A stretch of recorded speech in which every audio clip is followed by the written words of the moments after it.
Have you ever wondered what it's like to be a real cowboy? Or what about being a part of the greatest outdoor show on earth, otherwise known as the Calgary Stampede? Well, it's all about entertainment and danger. And trust me, our two stories have that covered as they try to make a name for themselves in the Wild Wild West. Saddle up, Canada. I'm Helen Upperton, and this is Make It Happen.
Dust off those cowboy boots because later in the show, Michelle is going to try to dance herself into the record books. And what better place to do that than the 100th anniversary of the Calgary Stampede.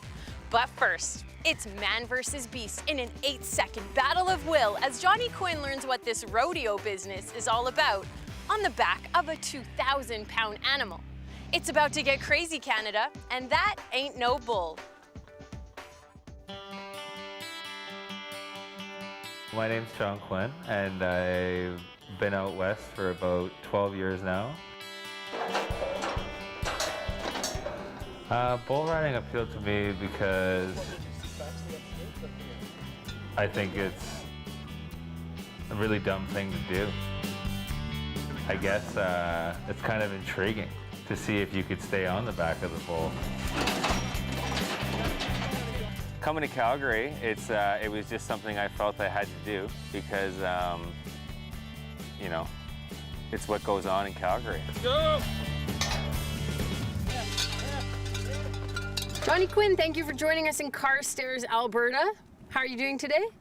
Very excited and very nervous at the same time. We're gonna head inside and you're gonna learn the basics of bull riding so you can take on these huge monstrous animals this afternoon. I'm going to need all the education I can get. Okay, let's go inside. So welcome, my name's Joe Messina, and welcome to your bull riding school here today. It's going to be a full day. We're going to start in the classroom, go over a little bit of everything about the sport of bull riding, rules, regulations, equipment, safety, technique, style, all that sort of stuff. And then for the people who are actually doing the second component of the course, at about 10:30, 11 o'clock, the ambulance is going to get here, and we're going to get going with actually bucking the bulls out, okay? As you sit down in the classroom style meet and greet.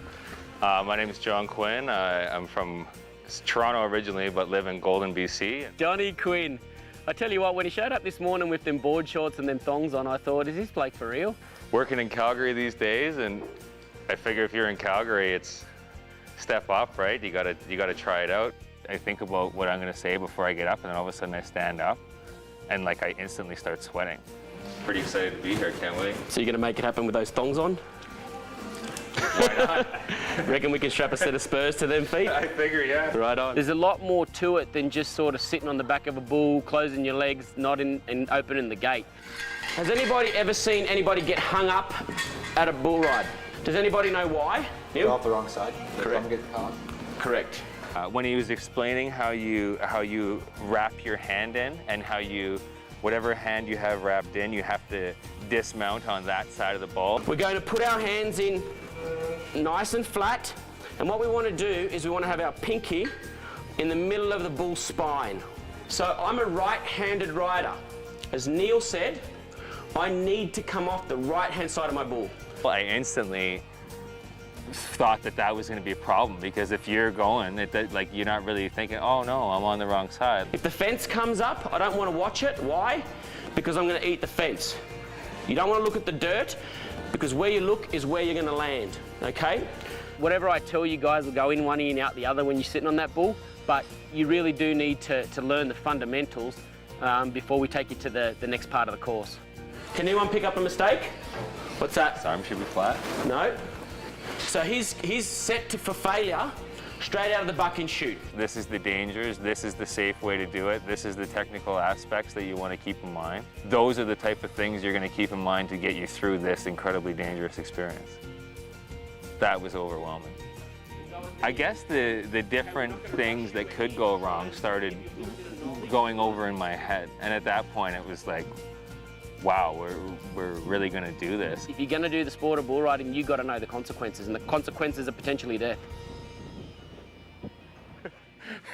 I said the last time I was on one of those mechanical bulls, I thought I ripped my sack open. I instantly ran to the bathroom. Even till now, they still make me quiver a little bit whenever I see one. It's there sort of, not so much for a training aid, but a bit of an introduction to what they're going to get into and feel the real thing that doesn't have legs and horns that hurt. So you can't even concentrate. It's called the cyclone. Yeah, he said it.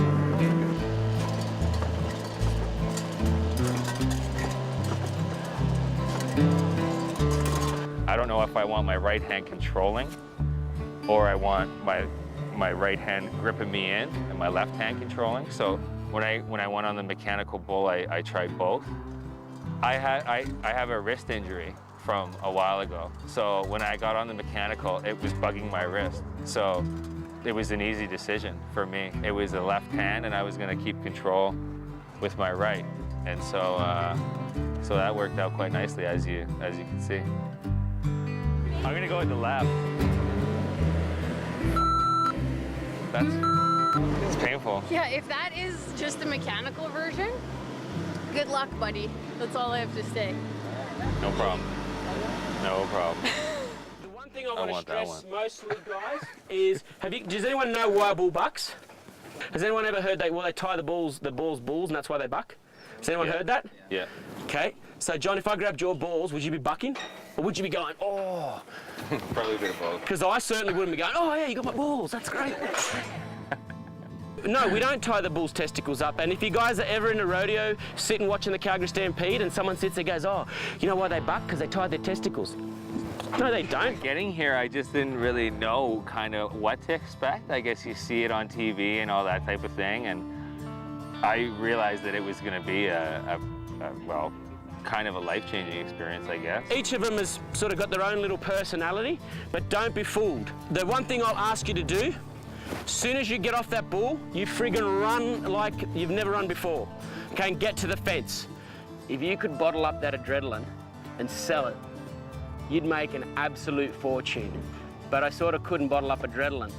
So the next best thing was to actually sell adrenaline by sitting on a bull and giving the people the experience what I did for 12 years. This is the most dangerous part of bull riding, and I've got 2,000 pounds right now pushing me against steel. Do you think the bull's gonna break? Panel's gonna break? I can guarantee you not. My leg's gonna break. I'm 215, and he said that bull's 1,800 pounds, so do the math, but like if you're in the wrong area, like you're done. It has happened in these courses, and we've got some pretty scary situations, but we've got everyone out of them, okay? So right now he's putting all this pressure on me. It's part of bull riding, you've got to suck it up and deal with it, okay? Is this what you expected? Not at all. The instructor said something about having broken bones 6 times. It's not even 10 o'clock in the morning. Yeah, he mentioned the ambulance like 5 times as well. Yeah, it's here in half an hour. Yeah. Do you feel like this was a good idea? No, I as the day is going on, I feel more and more like it probably wasn't a very good idea. They're gonna crack the gates right now. We're gonna see what it's all about. I wish I was going first though, because I don't want to see someone, like I said, get pulverized. Have you had to take anyone away from one of the rodeos or one of these bull riding camps? Rodeos, it's Rodeos, common. Yeah, but last bull riding camp I did.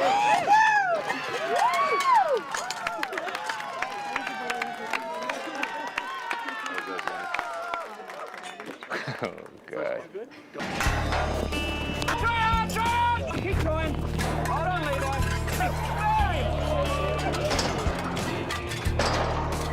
Yeah, good. Got the catch gate. Are you watching what's happening? Are you watching what's yes?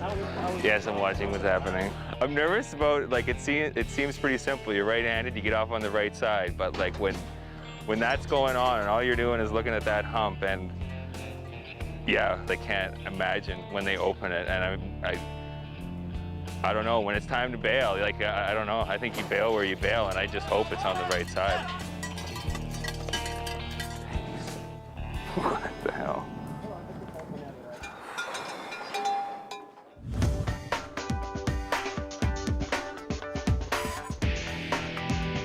After the break, tune in to find out if Johnny Quinn bucks up or bucks off. You don't want to say like, oh yeah, I'm chicken, you're right, Joe. Like, let me off the bowl. Like, no problem, buddy. Like, you might as well like go instead of waiting there. There's no magic moment that's going to be like, oh yeah, now I'm super comfortable and ready to go. So.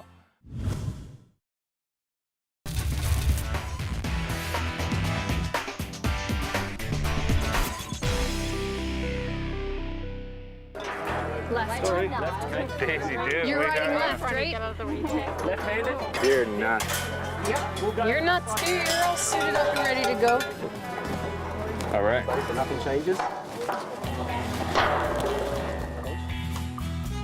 Instantly, they throw you on like the bull, and they're like, all right, are you cool? Do you want us to open the gate? And sure. There you go. That's where you want, nice and comfortable there.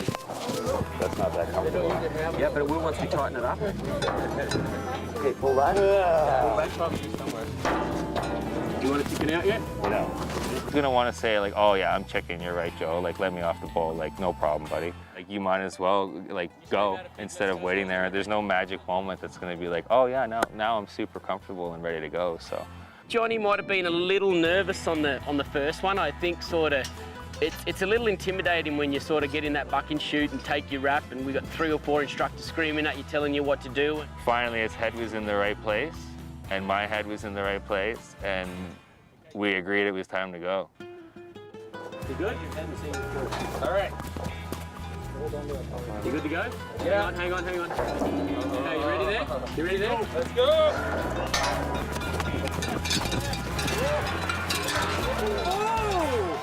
Get out of the way!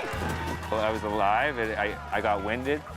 I got incredibly close to losing my testicles. Got flipped upside down, landed on his back, and that bull's leg landed right in between his junk. It was pretty funny, actually. Unbelievable that that didn't result in something worse. Yeah, you know what? Like I said, the guy put his hand in the rope and nodded his head. What more can I say?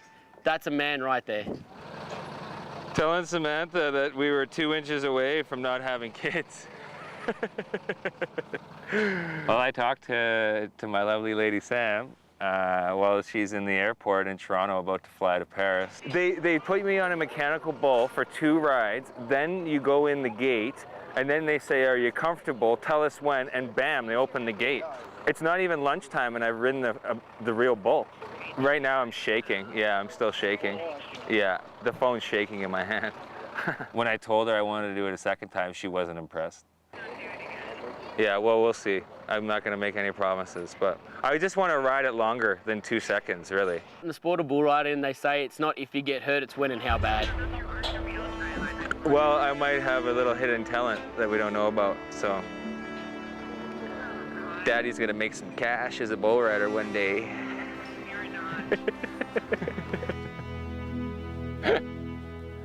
No, she said, like, you're not going to do that kind of thing many times before something goes wrong, and that's totally the case, which was making me really nervous about it a second time as well. I'll do it again. Gotta try it again. I gotta get 8 seconds. Might as well.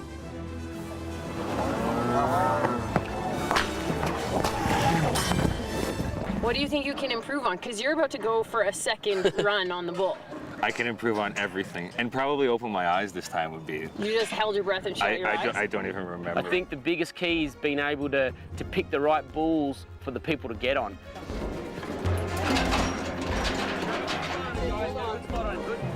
Well done. No! No, I like the tame ones.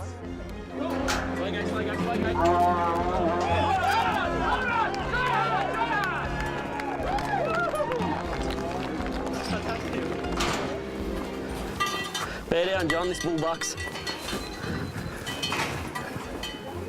It's loud. The bulls are going nuts. You can't believe that when that thing's kicking in the chute that your body is going onto that.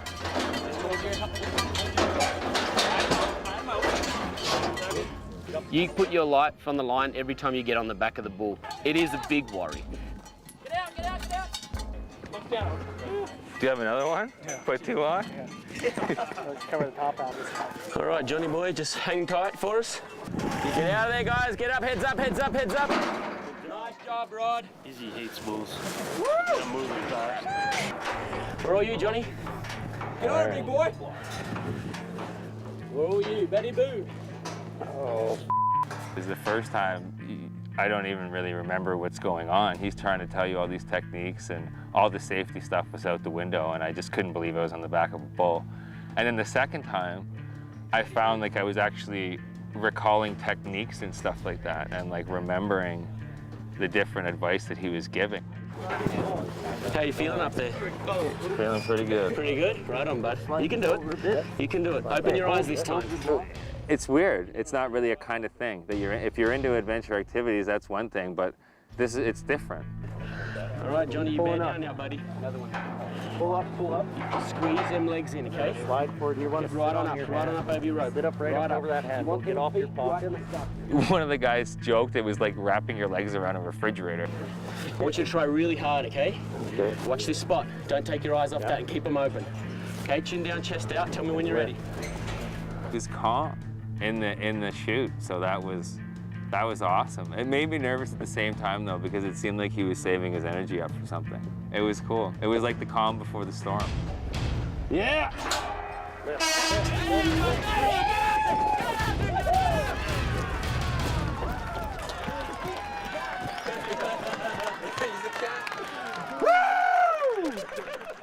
For someone who's sort of really non-cowboy, he did pretty well. I think for anybody to put their hand in that rope and nod their head, that's courageous. So you know what, I'll give him a thumbs up. He did pretty damn well. And that thing's way too big to ride. I think you need to do it a bunch of times just to even get comfortable with what you're doing. Yeah, you got to get on about 70, 80 bulls before you can even see or process what's going on. That's the scariest experience that I've put myself through, without a doubt. Oh, good for you. Hey, not many people man up to do it, so good for you, bud. Thanks, well done. If that's what it takes to be a man, I am a real man. I can understand at some point how these guys get pretty good at it, but I'm cool after twice. That's it for me. I know what they're doing. I respect that for sure. They are crazy.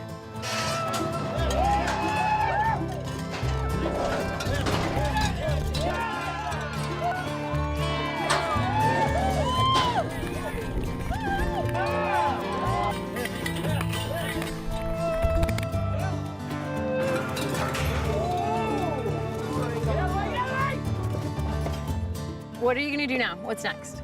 Definitely time for a cold beer. Yeah? Well, the rest of your bull riding gang is drinking beers over here, so why don't we head over there and you can enjoy. Sounds good.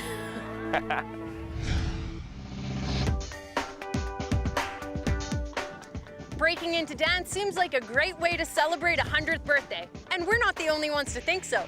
After the break, we'll see if Michelle pulls off the first ever flash mob in Stampede history. The goal is to bring people together through dance and movement, called a flash mob.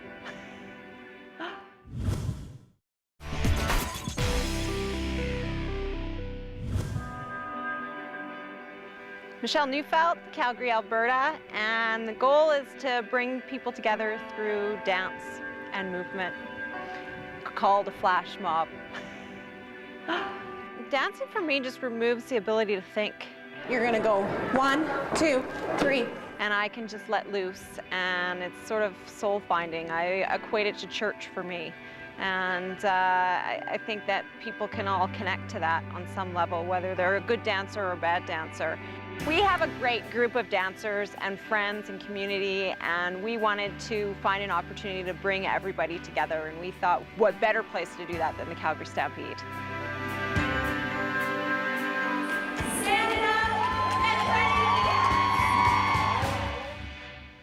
our idea and what a flash mob is spontaneous dance. And that was our biggest challenge, was as we got going, it was explained it is a multi-million-dollar production, and in order for it to be successful, you need to teach the audience every night so that it's a surprise for that audience member that night. It was such a big undertaking, and it's one of those things where you start small and you don't realize how big it is until you're in the middle of it. We have 400 plus dancers in the audience who will break out on the tarmac dancing. 1, 2, 3, come on by. 2, 3, and hop. Ride your pony. Ride your pony. 1, 2, 3, hop it round. Whatever terms I used in YouTube or to help people learn, continue to use. So ride your pony stuck. It's good. I got it in here. Ready, raise the roof, guys. It was so overwhelming to wear all of these hats, and then that night that we were down there, I just couldn't even think straight. Okay, good to know. Thank you. It's always good to ask an 8-year-old what's coming up next. And I was feeling overwhelmed. No, I'll come back and get it when I get this off. There's so much going on, and there's so many people with different roles. I'm sort of guessing as to where I need to be, when I need to be there. And I know the participants, you know, the people we've rallied together are doing the same thing. None of us have really a big clue on when it's about to happen or how it's about to happen. We're in this to do the best job that we can. And I'll tell you, we worked our butts off. Like, I knew at 2 minutes in, and then I knew in watching the dancers when their dance moves were, that was my cue to go up. So I couldn't miss that.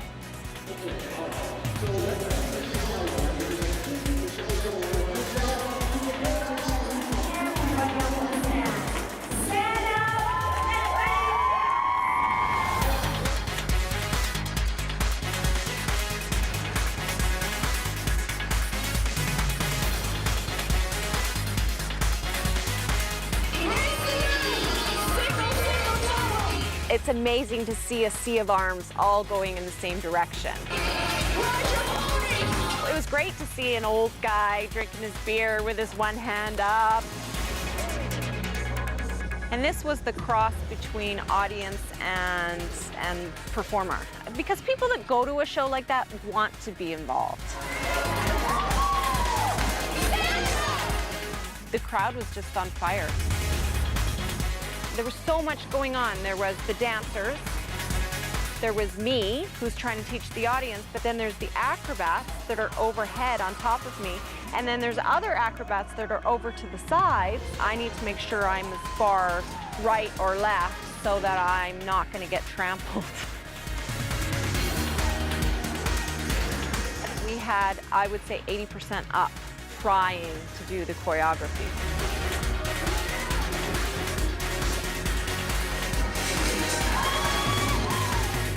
So I was pleased with the audience participation.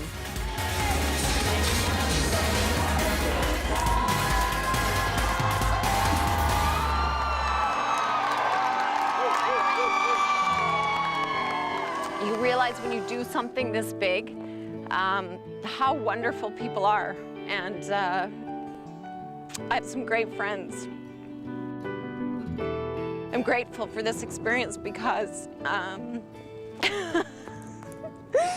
I'm grateful for this experience because you realize how great people are.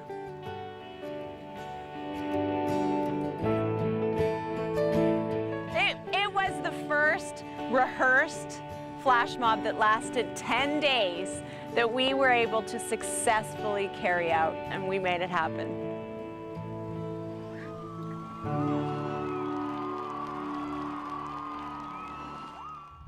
Join us next week as we take a couple of Canadians out to brave the water of the cold Pacific Ocean. He's on there. Okay, just put that in your gut there, hold on tight. Boy, that was only 10 minutes we were here. Boy, he's really pulling.